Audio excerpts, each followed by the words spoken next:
Hi! Ayan guys, may babatiin tayo ngayon isang greetings na happy birthday! Ayan, happy birthday Ate ni Joy! Ayan na nga, malapit na ang birthday mo.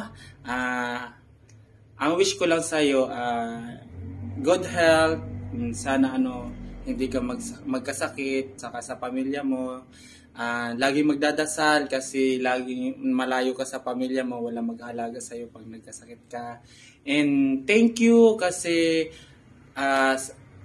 thank you sa pag-support ng aking channel at saka sorry kasi talagang hindi ako nakaka-support sa live mo kasi anong gabi na, alam mo naman natutulog ang maaga gano'n para hindi ang beauty. Ang beauty. Sana all, diba? Ate ni Joy, happy birthday. Thank you so much. Happy birthday, Ate ni Joy. O, tinan mo, Ate ni Joy, nag-effort pa talaga ako sa'yo.